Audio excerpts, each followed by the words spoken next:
Well, I'm going to go ahead and combine this week's announcements with the mini lecture for lesson number 12, which I'll split up into two parts. But before we get into the actual lesson, just as a reminder, the flyer is due today, and not the flyer, the grading, the previews of the flyer is due today. I've noticed that most of you have already done that, but if you haven't and you've already started watching this video, be sure to do that. You'll see a request on your to-do list to grade one or two flyers and just follow the rubric. Real simple. Be sure to put in comments and notes especially if you've reduced the points or made partial credit for something for someone based on quality. That really does help so we can understand, that person can understand how to improve, as well as I can understand how you've done the grading. I will be posting another case over here on discussions. So when you click on discussions, it looks like we've gotten I've responded to many of you who've talked about the fitness studio video case from the Profit television video series. And then last week we had Corey's New York City bagel, as well as hip hops from the previous couple weeks. So watch the video or read the case and interact with it. I'll post a question, and that will be basically our form of class discussion. But they are really helpful for, these are real life small business cases based on some of the topics that we're discussing in the class. So, and if you go to Files, I've reminded you this many times, go to Files, pull up the class master list. This is my teaching notes. It's really personal for me, but it's helpful for you if you want to research any of these topics. And so you go down to lesson 12, and this is some of the stuff that we're going to talk about. So today, let's look at the idea of developing a timeline for your web marketing. If you're going to bring your business online, where do you start? What do you start with? And so let me pull this up here. And timeline. We're going to develop a timeline of what are the steps? What are the components? Well, first, we've gone through this earlier in the course, is to know your audience, to know your target customer, the people that are most profitable for your business. And so that really involves all the things in that book that we talked about, just understanding that. But you can also use some of those web tools that I will have mentioned in another video to do some research. Keyword research, Google Analytics, things like that will help you understand who would be your customer. And that might change. What you think is your customer might change as you start doing your business. So just like doing a canvas, a business model canvas, that's going to change. And it's okay. But once you know that, that will help you to develop a more detailed marketing plan for your online rollout. If you already have a website, you're going to want to clean it up. And so a lot of times websites they're old, they're outdated, they're old-fashioned, or they use unnecessary codes that slow it down. You really want to increase the speed of it and make it clean and simple and focused on getting a specific goal. What is your goal? Do you want them to purchase a product? Are you selling online? Maybe it's to give a phone call. Maybe it's to fill out a web form for a free consultation. You're a construction business, or you're a salon, or you're it's an app you've developed, and the goal is to get them to download an app. So defining those goals and setting those up are essential. This is all way before you start paying money to advertise. You don't want to pay money to advertise. You don't want to spend a lot of money on SEO until you first cleaned up your website and made it look good. So one way, we call it ping, or there's websites like Pingdom. You can put in your website address and it'll tell you, based on other websites, is yours scoring above average, below average? You want to clean that up so that your website is nice and clean. If you don't have a website, well, keep these principles in mind as you're developing them. And so for some people, this is what I'd recommend to help encourage you. But if you have a budget, maybe it's $50 a month, maybe it's $500 a month, you could start a pay-per-click advertising campaign. The most famous is Google AdWords, or ads.google.com. But there's others, Yahoo, which is owned by Verizon, Bing. They advertise to different audiences, and that really only represents about 20% of the search volume on the internet, but it might be a significant portion for your website. So be thinking about, once you know your target customer and you know the kind of keywords that they're looking for, this will help you to develop a pay-per-click advertising campaign. And of course, social media. So developing a social media presence. I always recommend, and this is just my personal opinion, is to really start with one. Okay, start with one and do it well. The last thing you want to do is to have all these links to Twitter, Facebook, Instagram, TikTok, whatever it is, and there's no posts on there. There's nothing on there that really gets people, or the last post that you had was from months ago.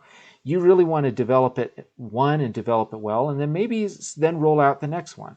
Maybe the next one is going to be YouTube, and you're going to post some YouTube videos and schedule them. You can actually schedule these things so that they're not all posting at the same time. Look for ways to schedule those.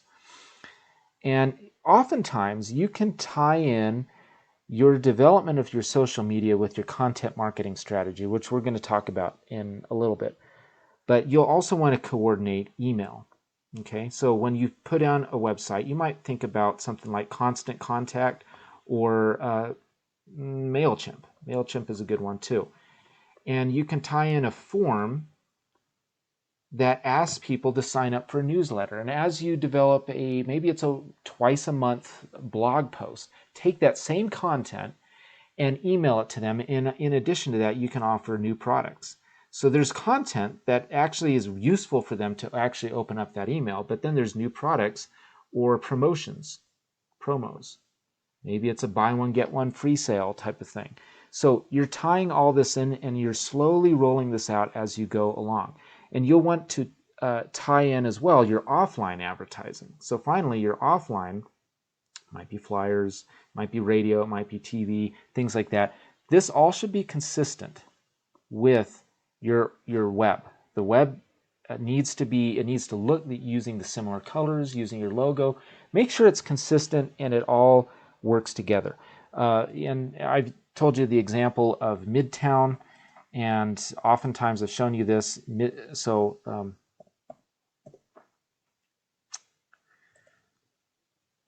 We used email, we used promotions, we used actual door-to-door events, programs, things like that. All of it was tied together. So even our search, when we did the art walk, the Facebook page was referenced on this page, and the events were working together. You click on news and events, and that content was, all of it was cohesive. It was tied in together.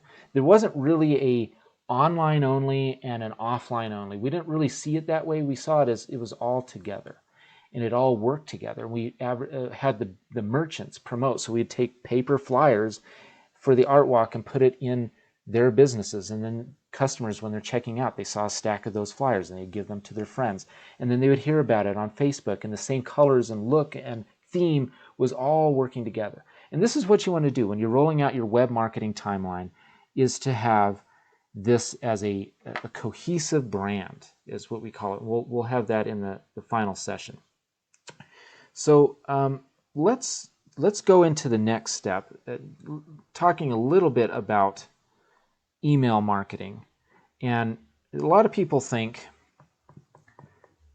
oh gosh, email is dead, everyone's using social media, or people are just using their phones only and text. But the research has shown that not quite so. Actually, about 5 years ago, what we thought was that things like Facebook Messenger and Instagram messages and all these new social media accounts were going to replace email, but it never did, because email was essential for just everyday business.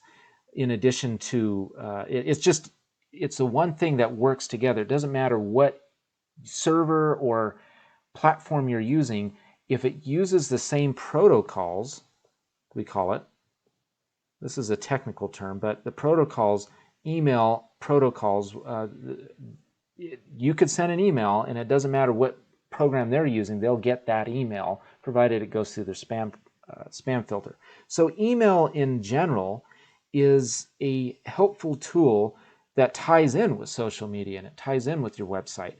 I've mentioned Constant Contact. They are a paid one, about $15 to $20 a month, but it might be worth, they have a little more options.